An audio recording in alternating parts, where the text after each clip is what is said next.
매일 아침 건강하려고 챙겨 먹은 사과가 사실은 여러분의 콩팥을 망가뜨리고 있었다면 믿으시겠습니까? 부산 해운대에 사시는 68세 박종철 어르신 이야기입니다. 평생 건강 하나는 자부하셨던 분이죠. 매일 새벽 운동 나가시고 술, 담배 안 하시고 건강식품도 꼬박꼬박 챙겨 드셨습니다. 그런데 딱 5개월 만에 화장실도 혼자 못 가실 정도로 몸이 망가져서 저를 찾아오셨습니다. 얼굴이랑 다리가 퉁퉁 부어 있었고 신장 수치는 이미 정상의 3배를 넘어섰습니다. 30년 넘게 신장내과 전문의로 일해온 제가 봐도 정말 충격적이었습니다. 저는 떨리는 목소리로 말씀드릴 수밖에 없었습니다. 박종철 어르신, 마음의 준비를 하셔야겠습니다. 당장 투석을 시작하셔야 합니다. 안녕하세요. 30년차 신장내과 전문의 윤세준입니다. 박종철 어르신은 너무 억울해서 우셨습니다. 선생님, 저는 몸에 좋다는 사과를 하루도 빠짐없이 먹은 죄밖에 없는데요. 맞습니다. 사과는 죄가 없습니다. 사과는 정말 좋은 과일입니다. 하지만 사과와 함께 드신 이 3가지가 문제였습니다. 이 조합이 뱃속에서 만나는 순간 사과는 보약이 아니라 신장을 녹이는 도구로 변합니다. 병원에서는 이런 얘기 미리 안 해줍니다. 아프고 나서야 치료하니까요. 하지만 저는 다릅니다. 저는 여러분이 차가운 투석실 침대에 눕는 걸 원치 않습니다. 제 환자분들 절반이 바로 이 최악의 궁합 때문에 신장이 망가져서 오십니다.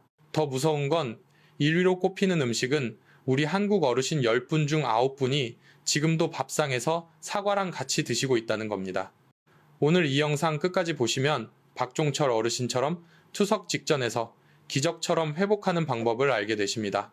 3개월 뒤 붓기가 싹 빠지고 손주들이랑 공원에서 뛰어놀고 싶으시다면 오늘 내용 절대 놓치지 마세요. 자, 그럼 신장을 망가뜨리는 최악의 사과 궁합 3위부터 바로 공개합니다. 3위는 사과와 차가운 우유입니다. 여러분 혹시 아침에 사과 드시고 냉장고에서 막 꺼낸 우유 한 잔 드셨나요? 많은 분들이 이렇게 하십니다. 저도 예전엔 좋은 조합이라고 생각했습니다. 그런데 제 환자분들을 보면서 깨달았습니다. 이건 신장의 독이었습니다. 사과도 차갑고 우유도 차갑습니다. 이 둘이 뱃속에서 만나면 위장이 얼음물에 담근 것처럼 놀라서 설사를 일으킵니다. 설사는 우리 몸에서 물과 염분을 뺏어가서 탈수를 만듭니다. 신장은 우리 몸의 정수기인데 물이 없으면 필터가 막혀버립니다. 대구에 사시는 63세 이만수 어르신도 8년간 매일 아침 이렇게 드시다가 만성 설사로 신장 기능이 15%나 떨어지셨습니다. 여기서 중요한 게 있습니다. 많은 분들이 물어보십니다. 선생님, 그러면 두유나 아몬드, 우유는 괜찮습니까? 여기서 핵심은 우유 종류가 아니라 온도입니다. 두유든 아몬드, 우유든 차갑게 드시면 똑같이 위장에 충격을 줍니다. 따라서 우유는 종류 상관없이 꼭 미지근하게 데워서 드시고 사과 드신 후 1시간 뒤에 드셔야 합니다. 2위는 더 충격적입니다. 한국 어르신 10분 중 8분이 하시는 습관입니다. 바로 사과와 커피입니다. 사과의 칼륨과 커피의 카페인이 만나면 이중으로 소변을 보게 만드는 탈수폭탄이 터집니다. 하버드 연구팀은 이걸 두고 신장을 사막처럼 만든다고 했습니다. 아침 7시에 드시면 10시에는 이미 피가 끈적해져서 신장이 숨을 못 쉽니다. 인천에 사시는 65세 김상호 어르신은 12년간 아침 산책 전에 이렇게 드시다가 결국 신장이 하루에 1분밖에 피를 못 거르는 상태가 되셨습니다. 커피는 사과 드신 후 최소 1시간 반은 지나서 드셔야 합니다. 특히 혈압약이나 당뇨약 드시는 분들은 이 시간을 꼭 지켜주셔야 합니다. 약물 흡수에도 영향을 주기 때문입니다. 그렇다면 대망의 1위는 뭘까요? 1위는 정말 충격적입니다. 한국인 10명 중 9명이 매일 저지르는 실수입니다. 우리 밥상에 늘 올라오는 반찬, 바로 사과와 젓갈입니다. 여러분 깜짝 놀라셨죠? 명란젓, 창란젓, 멸치젓, 새우젓 같은 젓갈은 우리 한국인의 밥도둑입니다. 저도 예전에 몰랐습니다. 이게 신장을 망가뜨리는 가장 위험한 조합인 줄은요. 젓갈은 짭니다. 명란젓 한 숟갈에 나트륨이 800mg 들어갑니다. 이건 라면 국물 반 그릇 분량입니다. 그런데 여기에 사과를 드시면 뱃속에서 폭탄이 터집니다. 사과 속 칼륨이 나트륨을 밖으로 급하게 내보내려고 하면서 신장 혈관에 엄청난 압력을 가합니다. 마치 물 호스를 꽉 쥔 것처럼 신장 안에 미세한 혈관들이 터져버립니다. 광주에 사시는 66세 최영호 어르신 이야기를 들어보겠습니다. 어르신은 매일 아침 사과를 드시고 점심에는 짭조름한 젓갈을 즐겨 드셨습니다. 사과가 짠 기운을 해독해준다고 굳게 믿으셨기 때문입니다. 난 짠 거 먹어도 사과로 해독해 하며 자신하셨습니다. 하지만 병원에 오셨을 때 어르신의 신장은 이미 기능을 거의 멈춘 상태였습니다. 투석을 시작해야 했습니다. 어르신은 제 손을 잡고 말씀하셨습니다. 선생님, 사과가 해독해준다면서요? 왜 이렇게 됐습니까? 안타깝게도 사과는 해독제가 아니라 젓갈과 만나 독이 되었습니다. 실제 연구 결과를 보면 이 조합은 신장 혈관 압력을 32%나 높이고 신장 손상 신호를 198%나 올립니다. 거의 2배가 망가지는 겁니다. 해결책은 하나입니다. 젓갈 드시는 날은 사과를 절대 드시지 마세요. 만약 실수로 둘 다 드셨다면 즉시 물을 큰 컵으로 2잔 이상 마셔서 나트륨을 희석시켜야 합니다. 여기서 중요한 점 하나 더 말씀드립니다. 사과처럼 칼륨이 높은 과일로 나트륨을 상쇄시키려 하지 마십시오.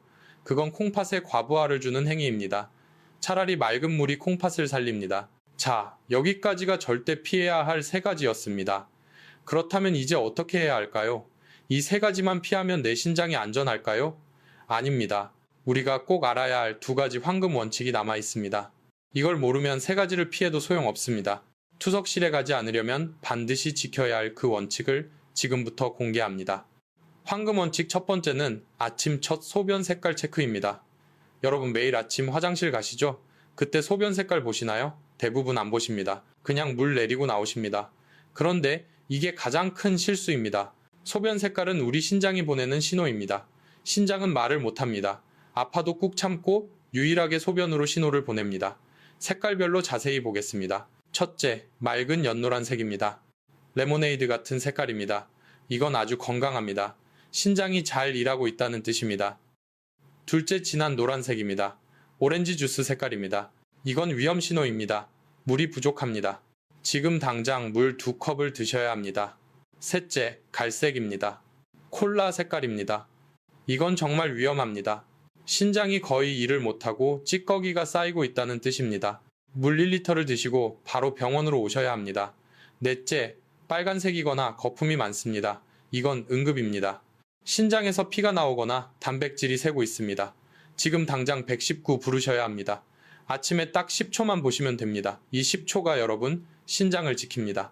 연구 결과를 보겠습니다. 매일 첫 소변 색깔을 체크하고 수분을 조절한 분들이 6개월 뒤에 신장 기능이 9.2%나 좋아졌습니다. 신장 기능이 80점이던 분이 89점으로 올라간 겁니다. 투석 위험 구간에서 완전히 벗어난 겁니다. 서울 강남에 사시는 67세 정대호 어르신 이야기입니다. 어르신은 병원에 오셨을 때 신장 기능이 72점이었습니다. 투석 직전이었습니다. 저는 간곡히 말씀드렸습니다. 어르신 매일 아침 첫 소변 색깔 보세요. 휴대폰으로 사진 찍어서 비교하세요. 어르신은 처음엔 의아해 하셨습니다. 선생님, 소변 색깔이 뭐가 중요합니까? 저는 차근차근 설명해 드렸습니다. 연한 노란색이면 건강합니다. 진한 노란색이면 물 2컵 드세요. 갈색이면 바로 병원 오세요. 어르신은 매일 아침 실천하셨습니다. 3개월이 지났습니다. 신장 기능이 72점에서 79점으로 올라갔습니다. 6개월이 지났습니다. 82점이 되셨습니다. 투석 위험에서 완전히 벗어나셨습니다. 어르신은 웃으며 말씀하셨습니다. 선생님, 매일 아침 소변 색깔 보는 게 습관이 됐습니다. 10초도 안 걸리는데 신장이 좋아지니까 신기합니다. 황금 원칙 2번째는 사과 세척 3단계입니다. 여러분 사과 씻으실 때 어떻게 하시나요? 물로 쓱쓱 문지르고 끝내시나요? 대부분 그렇게 하십니다. 그런데 이건 정말 위험합니다. 사과 껍질에는 농약이 남아 있습니다. 눈에 안 보이지만 분명히 있습니다. 이 농약이 우리 신장을 조금씩 망가뜨립니다. 신장은 이 화학 물질을 걸러내야 하는데 매일 농약이 들어오면 신장이 지쳐서 망가집니다. 많은 분들이 물어보십니다. 선생님, 블루베리나 다른 과일도 농약이 있을 텐데 어떻게 씻어야 합니까? 식초물에 담그면 효과가 있습니까? 네, 효과 있습니다. 세척 3단계를 알려드리겠습니다. 1단계 흐르는 물에 30초 동안 씻으세요. 물을 틀어놓고 손으로 문지르세요. 담가두는 게 아니라 흐르는 물에 씻어야 합니다. 이렇게 하면 표면 농약이 70% 빠집니다. 2단계 식초물에 2분 동안 담가두세요. 물 1리터에 식초 2큰술 넣으세요. 밥숟가락으로 2숟가락입니다. 여기에 사과를 담가두세요. 식초의 산 성분이 알칼리성 농약을 중화시키고 녹입니다. 추가로 15% 더 빠집니다. 베이킹소다도 좋은 세척제지만 농약 중화에는 식초가 더 효과적입니다. 3단계 다시 흐르는 물에 30초 동안 헹구세요. 식초 냄새도 없어지고 농약도 마지막 5%더 빠집니다. 총 90%가 제거됩니다. 사과 10개에 들어있던 농약이 1개 분량으로 줄어드는 겁니다. 이 방법은 블루베리, 포도 같은 다른 과일에도 똑같이 적용됩니다. 총 3분입니다. 1단계 30초, 2단계, 2분, 3단계 30초. 딱 3분이면 끝납니다. 대전에 사시는 64세 황재민 어르신 이야기입니다. 어르신은 병원에 오셨을 때 신장 수치가 정상의 거의 2배였습니다. 투석 위험 구간이었습니다. 저는 물었습니다. 어르신 사과 자주 드시나요? 어르신은 고개를 끄덕이셨습니다. 네, 매일 껍질째 먹습니다. 껍질이 좋다고 해서요. 저는 다시 물었습니다. 사과 어떻게 씻으세요? 물에 쓱쓱 문지르고 먹습니다. 그 순간 저는 알았습니다. 농약 때문이었습니다. 저는 단호하게 말씀드렸습니다. 어르신 사과 세척 3단계로 씻으세요. 안 그러면 투석하셔야 합니다. 어르신은 그날부터 실천하셨습니다. 3개월이 지났습니다. 신장 수치가 많이 좋아졌습니다. 투석 위험에서 벗어났습니다. 어르신은 놀라며 말씀하셨습니다. 선생님, 그냥 사과 제대로 씻었을 뿐인데 이렇게 좋아지다니요? 저는 웃으며 대답했습니다. 어르신 사과가 나쁜 게 아니었습니다. 농약이 나빴던 겁니다. 이제 안심하고 드세요. 마지막으로 즉시 병원에 가셔야 할 5가지 응급신호를 정리해드리겠습니다. 첫째, 소변에 비누 거품 같은 것이 생겼는데 물을 내려도 30초 이상 사라지지 않는 경우입니다. 콩팥 필터 구멍이 커져서 단백질이 새고 있다는 증거입니다. 둘째, 밤에 주무시다가 소변이 마려워서 3번 이상 깬다면 신장 농축 기능이 떨어진 것입니다. 셋째, 이유 없이 발목 양말 자국이 깊게 남거나 다리가 퉁퉁 붓는다면 수분 배출이 안 되고 있다는 뜻입니다. 넷째, 쉬어도 풀리지 않는 극심한 피로가 3주 이상 지속되는 경우입니다. 다섯째, 소변색이 붉거나 콜라색으로 변했다면 더 이상 지체할 시간이 없습니다. 이 중 하나라도 해당된다면 내일이 아니라 지금 당장 신장내과 전문의를 찾아가셔야 합니다. 오늘 배운 내용 정리하겠습니다. 사과와 절대 먹으면 안 되는 3가지는 차가운 우유와 커피, 그리고 젓갈입니다. 두유나 아몬드 우유도 반드시 따뜻하게 드셔야 합니다. 그리고 2가지 황금 원칙은 아침 첫 소변 색깔, 10초 체크와 사과 세척, 3분 3단계입니다. 이 작은 습관들이 여러분을 투석실에서 구합니다. 내일 아침부터 시작하세요. 일어나자마자 소변 색깔 보세요. 10초면 됩니다. 사과 드시기 전에 세척 3단계 하세요. 3분이면 됩니다. 신장은 한번 망가지면 다시 안 돌아옵니다. 하지만 지금부터라도 지키면 됩니다. 늦지 않았습니다. 제가 30년간 쌓은 경험을 오늘 이 영상에 담았습니다. 여러분이 건강하게 오래 사시길 바랍니다. 이 영상이 도움되셨다면 좋아요 눌러주시고 구독도 부탁드립니다. 가장 중요한 건 이 영상을 가족에게 공유해주세요. 형제자매에게, 친구에게 보내주세요. 댓글로 약속해주세요. 오늘부터 실천하신다면 숫자 5를 남겨주세요. 여러분의 콩팥은 지금도 회복할 준비가 되어 있습니다. 감사합니다. 건강하십시오.